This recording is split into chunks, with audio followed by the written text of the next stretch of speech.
Welcome, everybody. I'm Dr. Ruby Chern from the University of Southampton. I worked in the Department of Film Studies. Today, we are very pleased to have our SIAH PGR seminar series presented by one of our recent PhD graduates, Neptune Yushi Hou. Her paper is entitled Mapping Landscapes, Urban Space in Contemporary Chinese Neo-noir.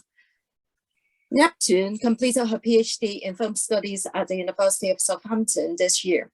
Her PhD thesis focuses on the representation of urban space in contemporary Chinese neo-noir, and her research interests include Chinese cinema, film noir, genre studies, and cinematic space.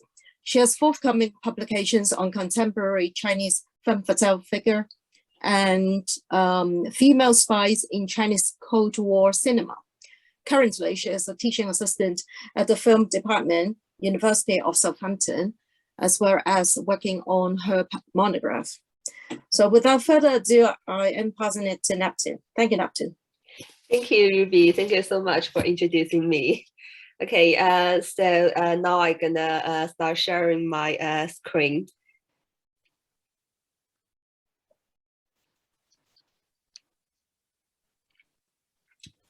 Okay.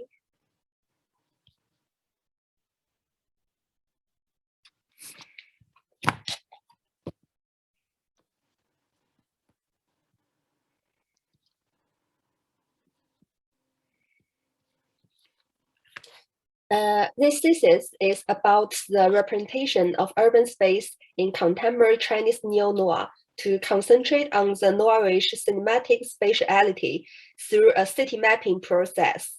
It concerns a topic about Chinese neo-noir as a genre phenomenon that is both of artistic interest and social relevance, which demonstrates the changing nature of the Chinese film industry and its relationship to the world cinema.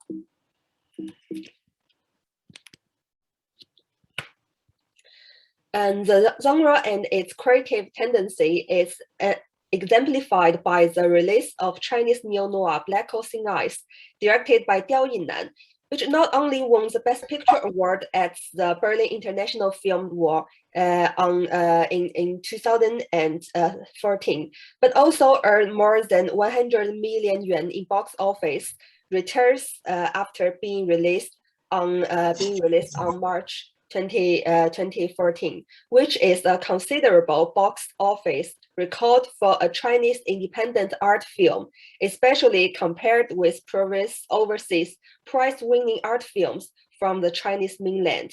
For instance, Jia Zhangke's Still Life only earned 300,000 yuan at the box office after being banned for 5 years by the People's Republic government through the art house film won the Venice Film Festival. Black Crossing Eyes hence become a milestone in the Chinese film market that not only as a film noir, a unique and original American genre that has started to come into the view of Chinese audiences due to its foreign prize-winning reputation, but also signifies those Chinese independent filmmakers have started embracing the domestic art house cinema market while bypassing censorship rather than focusing exclusively on the overseas market. Thus, I note that the reputation of Black Crossing Eyes has brought the Chinese film industry's attention to contemporary Chinese neo-noir, a group of films that consist of Drug War, directed by Johnny To, The Coffee in the Mountain, directed by Xin Yukun, Chongqing Hot Pot, directed by Yang Qing, The Looming Storm, directed by Dong Yue, Wretch of Silence, directed by Xin Yukun, Long Day's Journey into Night, directed by Bi Gan, The Shadow Play, directed by Lou Ye, and The Wild Goose Lake, directed by Diao Yinnan. Undeniably, Black Horse in Ice is a pastiche of classic film noir that not only presents generic characters in a crime story, including the private detective and femme fatale, but also consciously adopts a noirish visual style.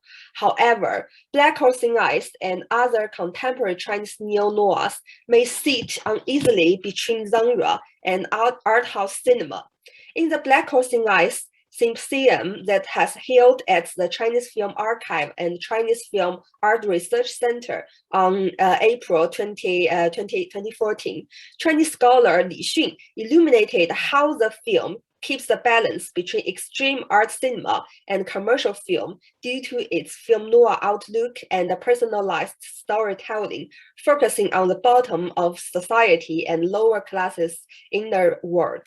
He claims that films of the type of Black Horse in Ice could be regarded as the crossover films, a British concept that means genre cinema that has significant artistic qualities, expressing the author's idea while combining commercial elements. Diao Yinan also explains that Black Horse in Ice was publicized as a commercial feature film by the producer and promoter, and so neither as a commercial film nor as art cinema. Also, Black Horse in Ice is highly commended by the Chinese State Administration of Radio and Television as a turning point of Chinese film industrialization for the contribution it makes to the diversity of contemporary Chinese cinema by integrating authorship into the art system, into the genre system, The evaluation from the government and academia and the marketing label feature film as well both indicate an interesting phenomenon. Unlike martial arts film or kung fu film noir has not yet become a mature genre for Chinese film industry and market, at least by the release of Black Horse in Ice, due to the absence of domestic audiences, the generic expectation.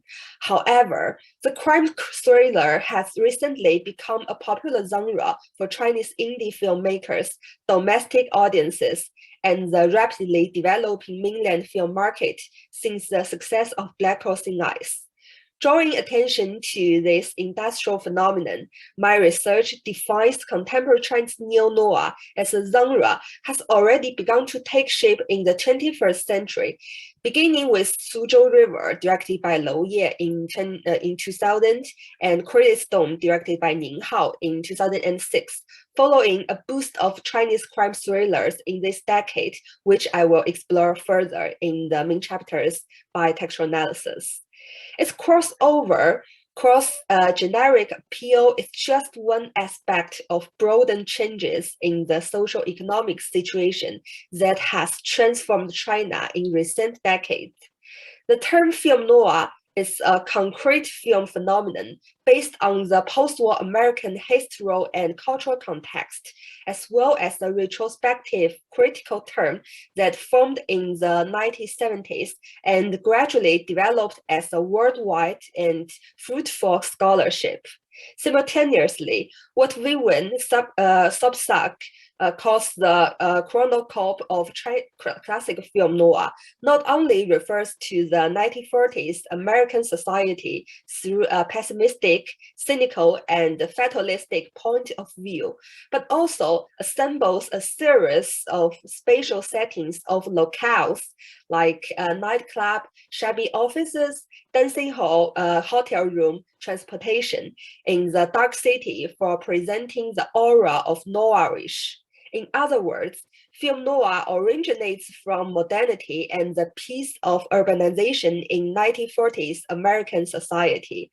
As Edward Dimmenberg and others have noted, the city in film noir is a crucial feature for understanding the film noir genre system and its sociology impacts via the images of urban setting. Similarly, owing to the acceleration of Chinese urbanism and economic boom in the reform era, contemporary Chinese neo-noir hence also combines with realism, by depicting the tension between the rapidly changing urban life and disoriented characters in the post-socialist cultural context. There is a gap between the overseas and domestic Chinese cinema scholarship. Overseas film research about urbanism in contemporary Chinese cinema mostly focuses on the sixth-generation directors' early work in the 1990s and the early 21st century, well known by Zhang Yingjing's cinema space and polylocality in A Globalizing China, Zhang Zhen's edited collection, The Urban Generation, Chinese Cinema and Society at the turn of the 21st century. Chinese domestic scholarship has reacted to the recent bloom of contemporary Chinese neo-noir and brings the idea of the noir genre into an understanding of Chinese film industrial strategies for enriching the domestic film market and exporting national cultural soft power on the global market. Besides scholarship about contemporary Chinese genre film production, circulation, and interreaction in the globalizing China of the 21st century, noirish urban space in Chinese film is a statualized spatial setting and an impressive aspect of the genre's visual iconography.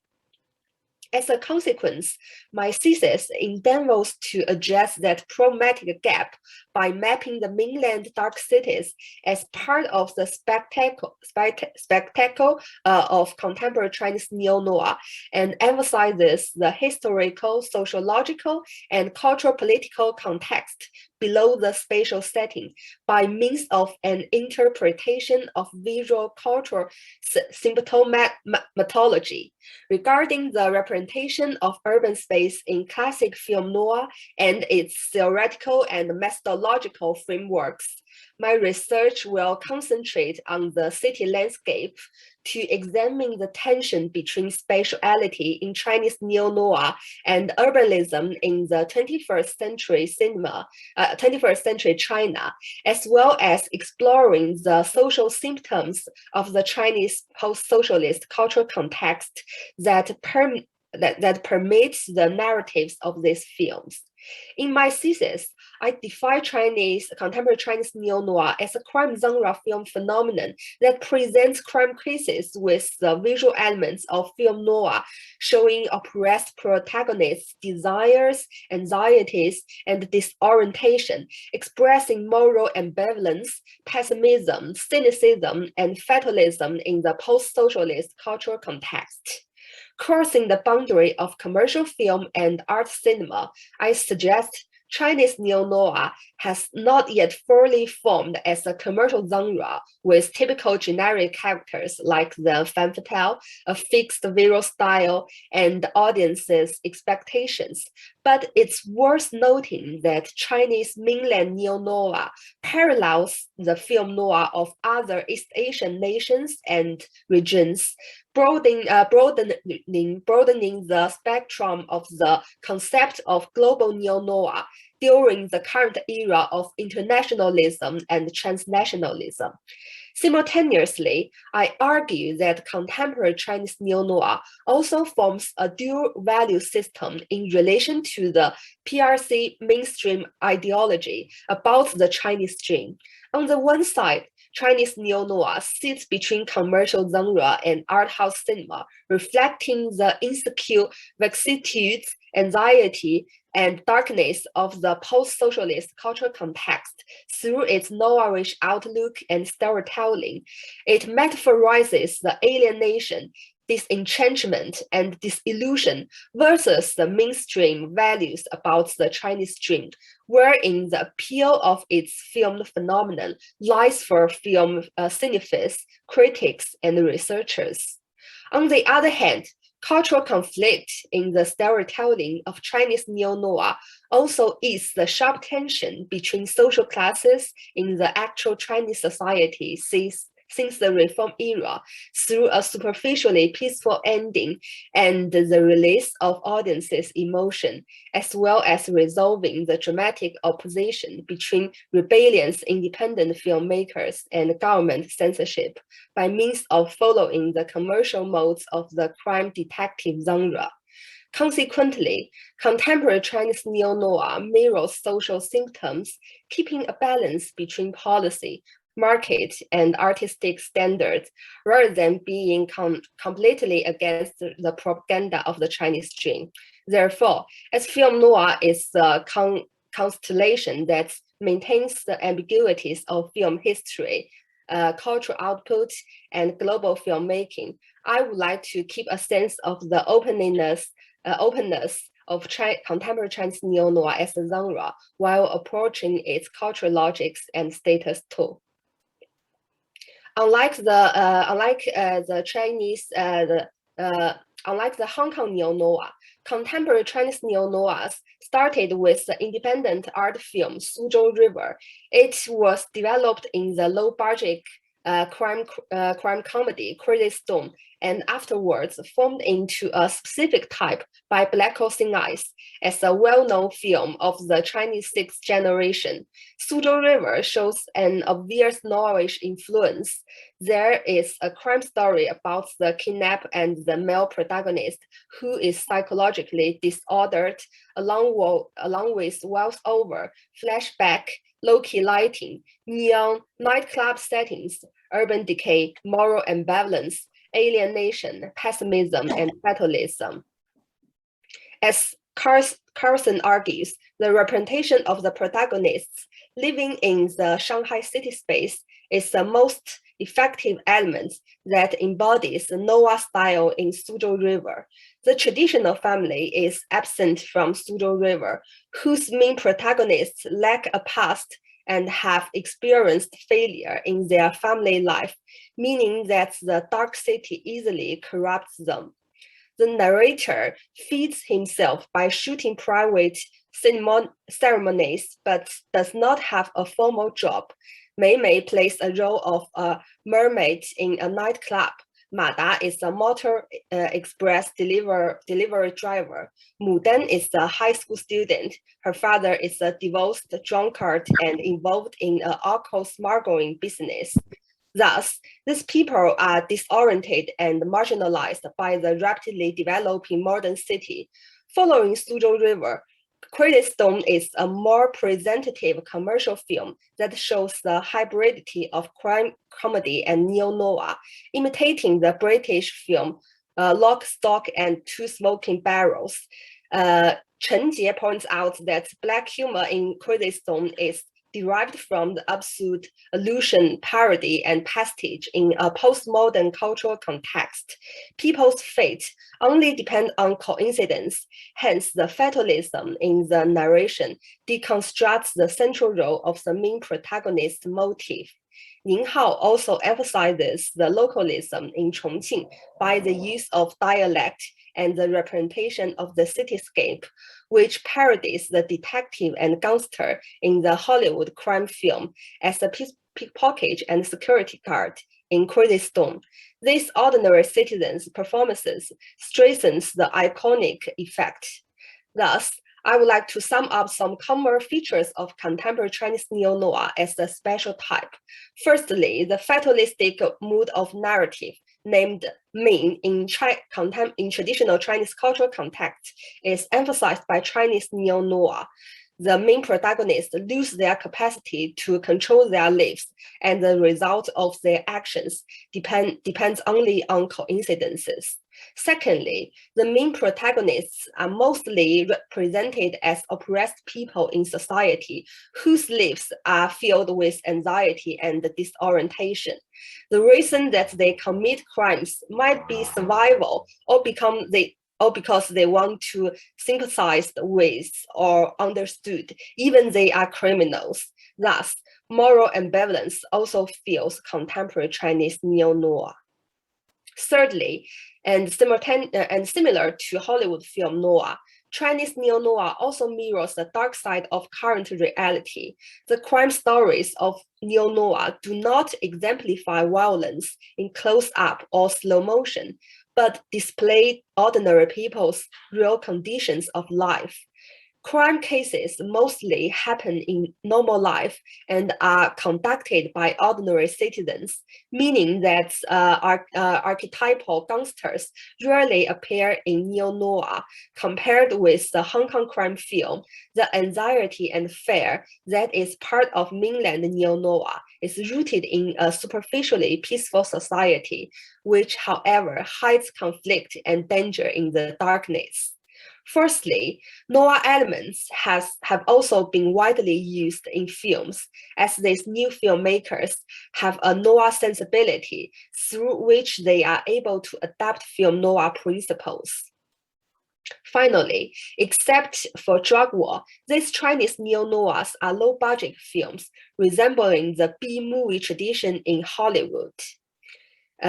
Although contemporary Chinese neo-noir has not yet become a genre within a mature studio system, it still embodies mainland young filmmakers' efforts to keep a balance between self-expression and commercial within the domestic cinematic landscape. The urban space in contemporary Chinese cinema from 1990s, especially Beijing and Shanghai, in Chinese sixth-generation filmmakers' films, is a very popular research field. Even though I can't access to the whole scholarship, I still would like to reference some representative ones. Like Zhang Yingjing considers the methodology of cinematic mapping as a particular mode of urban imaginary because that combines motion, emotion, and commotion in an intensified, often visceral representation of temporality, spatiality, locality, equality, identity, and subjectivity. His research about the translocality and the polylocality of Beijing's urban space in Chinese sixth-generation filmmakers' artwork around 2000, and mainly argues that these auteur filmmakers prefer to portray ordinary locals and the translocals who are left behind by economic development and who must resort to makeshift tactics of drifting and surviving in the changing city. Hence, Beijing's cityscape in sixth-generation filmmakers' films usually lingers a tone of pessimism and a sense of powerlessness in globalizing age, when the local sites are vanishing and the urban space is drifting. Zhang rethinks the theme of polylocality in cinematic space further in his book, Cinema, Space, and Polylocality in a Globalizing China. He thinks in the city remapping process, globalization is subject to spatial conceptualization, and he specifically concentrates on Jia Zhangke's place-based polylocality through Jia's preference for economically distressed cities and towns in the hinterland of China, such as Datong, Fenyang in Shanxi province, or Fengjie in Chongqing, multiplicity. Zhang thinks Jia Zhangke inclined to portray mass migrations, isolation, aimlessness, and rootlessness through a translocal flow of capital and labor in a globalizing China and the irreversible disappearance of nature that reflected by architectural ruins in a transforming time. On the similar issue, Yomi Brewster considers globalizing Beijing from a dimension of city culture's dynamic change. Through the publicity of Beijing 2008 Olympics, urban space turns into a commodity marketed through iconic landmarks, brand name architecture, and theme parks. Brewster and Zhang both analyzed Feng Xiaodang's commercial comedy Big Shots scenario and Jia Zhangke's world, Brister points out, these two films are in relation to the commercialization of virtual spaces in Beijing and the construction of the hyperreal urban space. Therefore, Beijing becomes a post-spatial city wherein people face to an anxiety for imaginable virtual reality.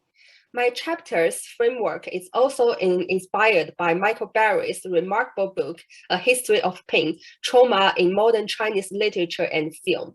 Barry's research divides contribucal trauma and centrifugal trauma from textual analysis of historical trauma, violence, as well as atrocities happened in 6 Chinese cities in relevant literatures and films. His book focuses on writers, filmmakers, and artists' traumatic response or pain in relation to how they construct the traumatic memories in the text level and how they depict the history that they may not witness or record. Specifically, Barry's chapter about Tiananmen Square in Beijing in 1989 addresses the Chinese diaspora and the imagination by examining Lanyu and Loya's Summer Palace. When Beijing served as the historical background of contemporary Chinese films, the narrative is a reminiscent mood. Hence, in the text becomes an imaginary site of historical events that can be virtually revisioned both spatially and temporally. In terms of the scholarship about the noirish urban space of Shanghai, Silbergeld states that Shanghai's cityscape in Loya's Neo-noir Suzhou River lingers a sense of betrayal, loss, and pursuit of recovery. From the skyline, the landmark of Oriental Peel Tower that encompasses the dream world, which is set as a mission tower in Hitchcock's Vertical, alluding to inevitable but poetic death. Death is the only possible outcome, spiritually, psychologically, and thematically, not as a tragedy, but as a necessary fulfillment of narrative. By comparison, Liu focuses on the 78-mile-long Suzhou River in his film as the reality of the river molds the Maoist socialist vision of a forest of smokestacks and factories. Its degenerated state is a reminder of historical failures. Its wasted and degenerated state is a sign of Shanghai's need for change. Liu thinks, via handheld cinema, the river's drift image also presses the idea of disorientation and the disillusion of all that is concrete, acquiring a cluster of connotates related to spatial and temporal change, fluidity, instability, transience, fantasy, and intoxication. These essays all pay attention to Shanghai in Suzhou River, as the film used to be a most significant Chinese mainland neo-noir, might be for Black Horse in Eyes, and Shanghai is one of most well-known Chinese city. Another piece of essay and analyzed Li Yang's Black Horse in Eyes by Luvat defines this film as hybrid docudrama and noir thriller because of the expression of morbid sense of cultural political malaise in this Chinese indie film. In other words, Lovett thinks Blind Shaft's hybridity is associated with its social critique, therefore becoming a docu-noir with documentary-style street realism, influenced by Italian neorealism. By quoting Vivian Sobchak's arguments, Lovett argues the loss of domesticity and psychological and social dislocation towards the darkness of coal mining, profoundly referring to the disenchantment for Chinese post-socialism. I believe there is a misuse in Lovett's definition and understanding of Chinese neo-noir, as she adds Jia Zhangke's Xiaowu is another example of the East Asian noir phenomenon, but there is no evidence to prove that the sensibility of noir exists in these two indie films. Xiaowu is even not a crime thriller. Above-mentioned scholarships mainly focus on the urban space in contemporary Chinese genre, feature films, and indie films. Hence, I have not referenced the studies about urban landscape and thematic space in contemporary Chinese documentary, animation, TV series, as well as other media.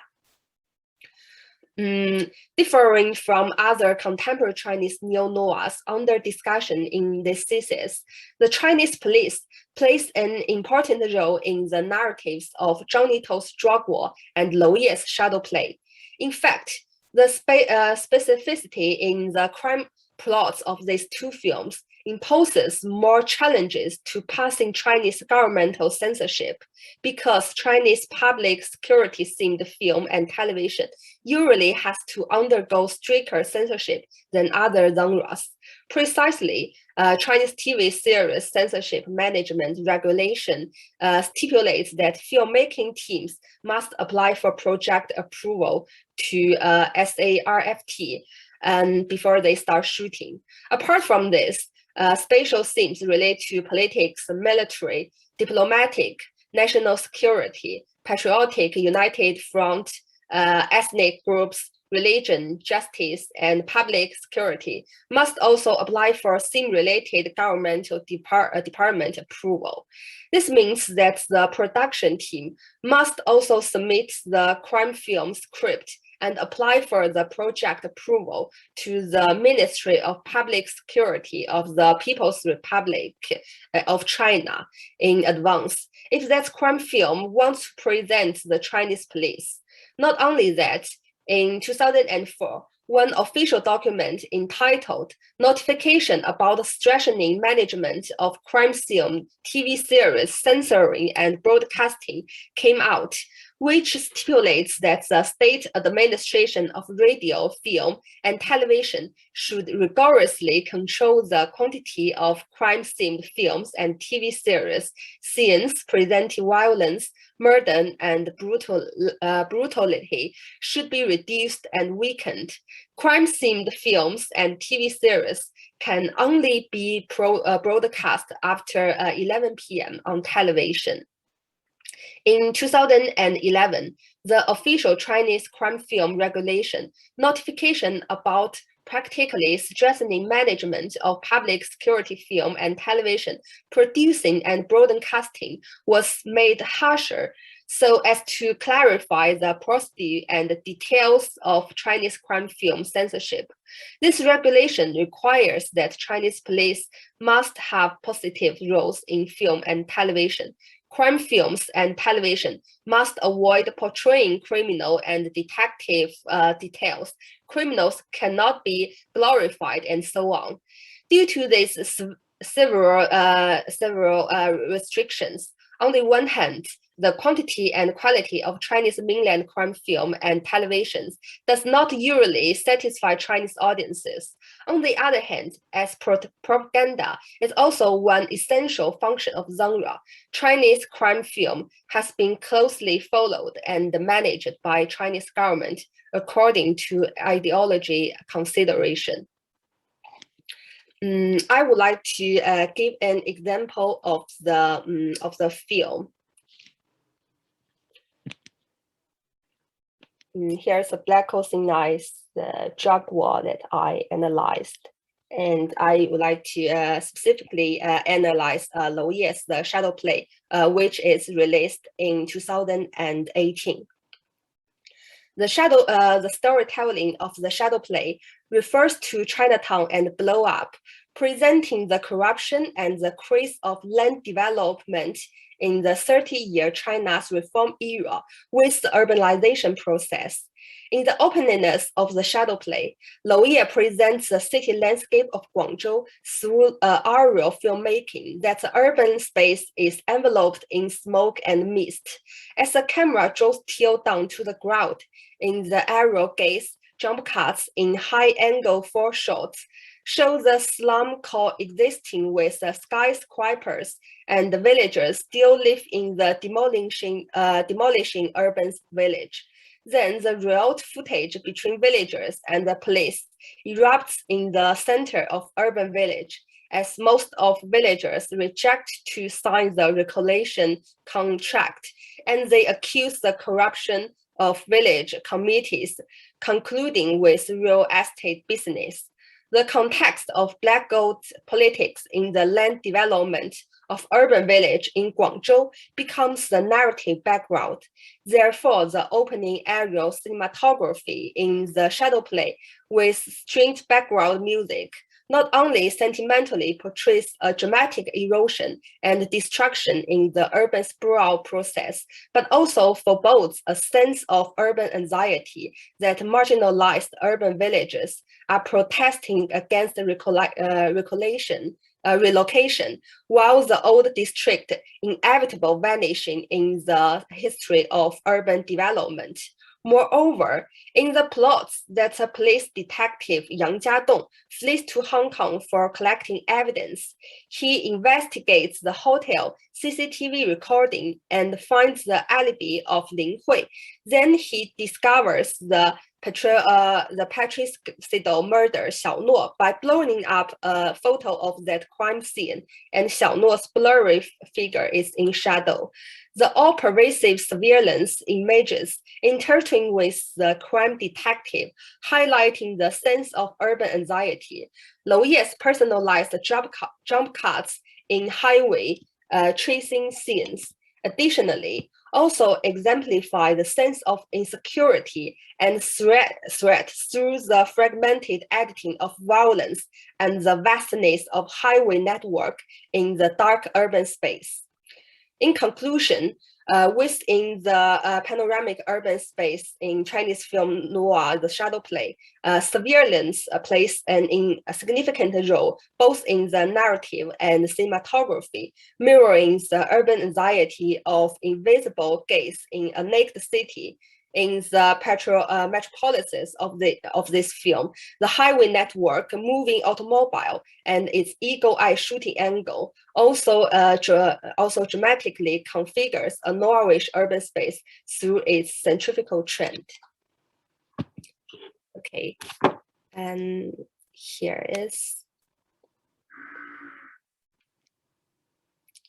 Okay, thank you so much.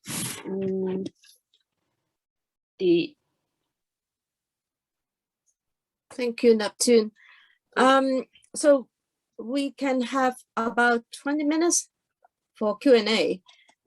Are there questions, first of all? Any questions for Neptune?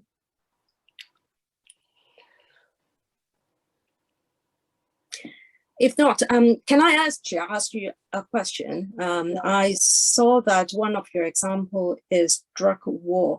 Would you mind telling us more about the noirish effect from this film as compared to other Johnny To's film?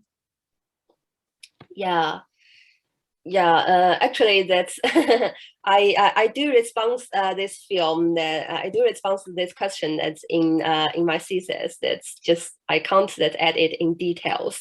But well, as it's first co-productive films that's totally based in Chinese mainland. So that's why I define this film as Chinese neo-noir rather than Hong Kong neo-noir. Because that's in Johnny To's personal interview that he also said that he intended to set the film that's based in Chinese mainland and it's all shoot in China, so Tianjin and Zhuhai.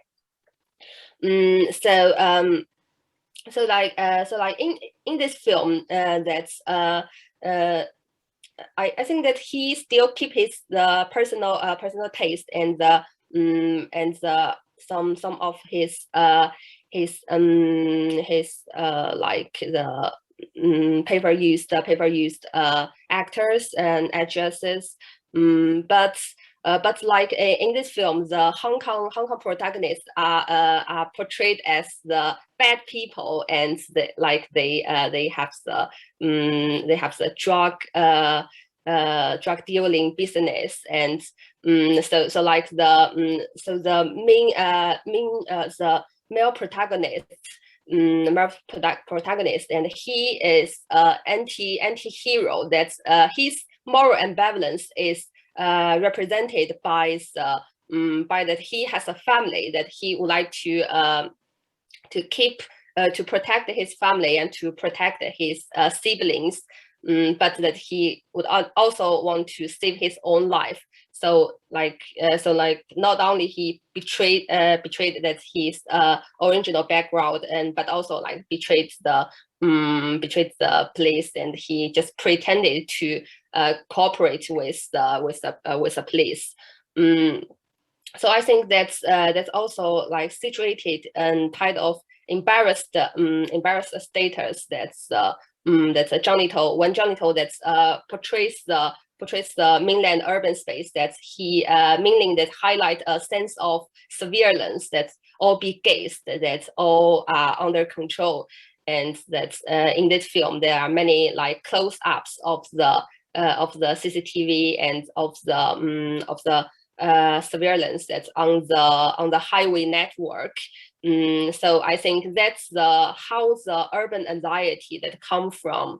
And so like Johnny To just presents this kind of anxiety, and in a very implicit way.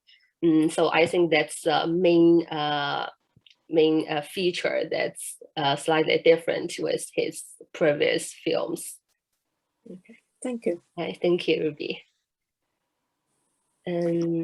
So if anyone has any question, you can raise your question either here, you can show your face and then you can talk to us directly, or you can just put it in the chat room.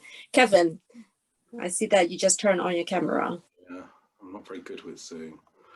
Oh, sorry, I'm doing clapping now. Okay, sorry. Yeah, that's very interesting, Neptune. Yeah, really solid stuff.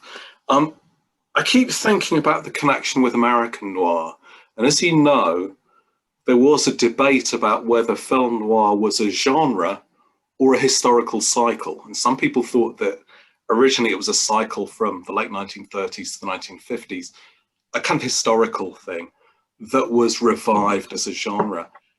Is that the same for Chinese noir? Is it a cycle that's a response to changes in China now? Or is it a genre? What's the future for Chinese neo-noir? I think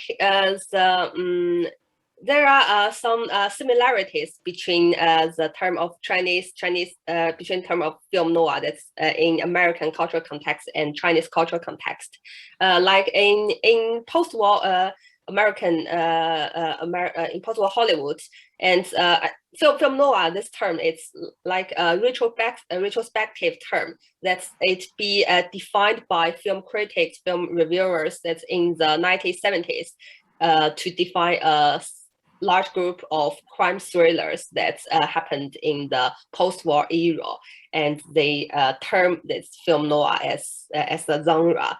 And so film noir initially, it's not something that be like produced, be defined by the studios, but be defined by the critics, by the scholarship. Similarly, that in China, that we do have the crime televisions and some crime thrillers, but there is a lack of noir sensibility among audiences. In my research, that I define that until the release of Black Ocean Eyes, the term of film noir has been gradually that's accepted and noticed, aware by Chinese audiences.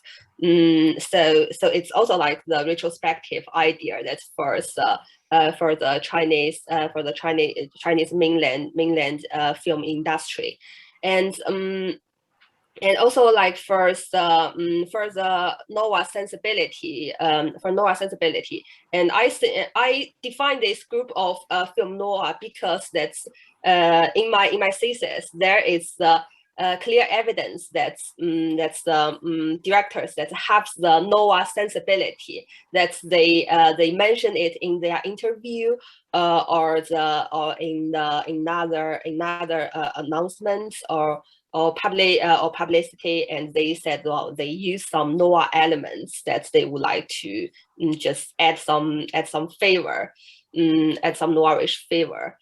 So that's why I define this group of film noir, Chinese film noir. Yeah. Do you think there are actually some marketing elements there, if it is done retrospectively? Like you remind me of very early Hollywood noir that actually can be traced back to, for example, German expressionism, all those Fritz Lang stuff. And we now know that, for example, one of the films that I really, really like was not a the early noir or whatever. It's just a marketing term. It was reminds me, Kevin, what was it marketed back then?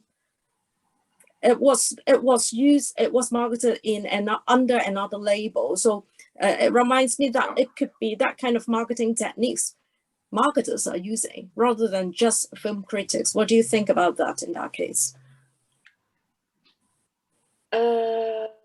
Film marketing and well, personally, that I have to acknowledge that I don't have much research that's on the film marketing strategy.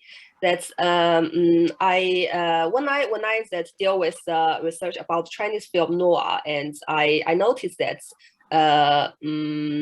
that's before the Black Hole in Eyes, before the Black Hole in Eyes, that's less film directors would use the film noir as a label for marketing. That's because the lack of the Chinese audiences reception, and for the noirish favor of German expressionism. That it, of course, that it still exists, broadly exists in China, in film noir, in global film noir, and also in the case studies that's of contemporary Chinese film noirs. But I think that for now the spatial setting of film noir, it has also been broadened. Previously, like in its film noir has been like deeply influenced by German expressionism because of the Hollywood studio filmmakers. That's most of them are diaspora, the Germany immigrants, and now I think the urban setting could be more like realistic, and sometimes they also like use some other combined elements like neon and like in my research, and I analyzed it, how they interact with some local landmarks and to present the locality in different Chinese cities. That's why I term my thesis as the mapping landscapes, because they have the different flavor of the cities. Okay. Thank you. That's great. Any other question for Neptune? I think Joanne has a question, and hello. Jo. Hi, Neptune. Thank you so much for such an interesting presentation. I just want to ask a question that kind of comes from Kevin's question, but also builds on Ruby's as well. When you were just talking about this, it reminded me of Nordic noir, actually, and particularly the images that you showed of the films. And I was wondering, and I don't know anything about your topic at all, I was just wondering whether there was a popularity or a similarity or a development of these films either from novels or were adaptations of novels, or whether there has been a kind of boom in novels that are around this subject as a result of the films. Yeah, that's a very good question, actually. Yeah, definitely. That I haven't thought about that, but yeah, it's very worth to thinking, because the film noir that we all know that's be influenced by the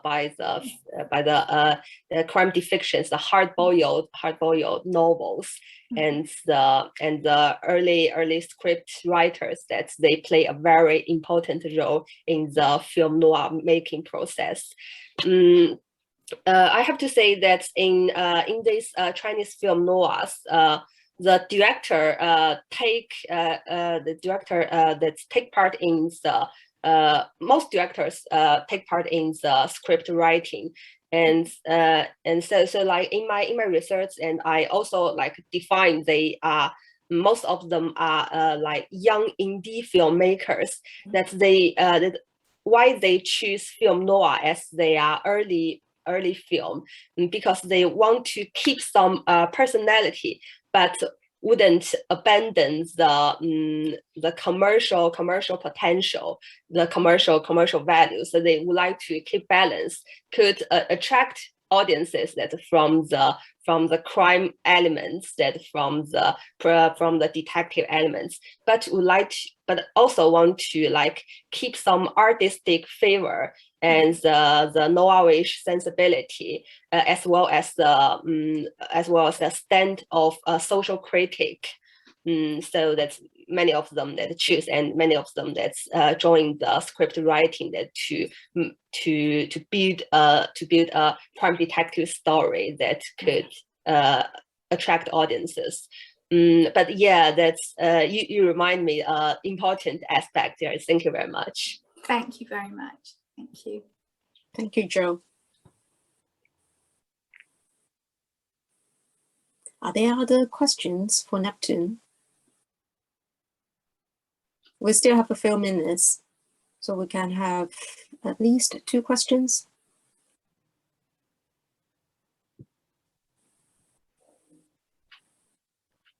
Any questions?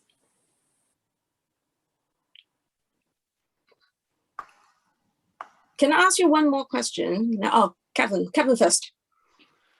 I just was wondering if you could say a bit more about neo-noir and soft power, because I wouldn't have associated neo-noir with the idea of soft power the same way I would comedy or other easily exportable genres.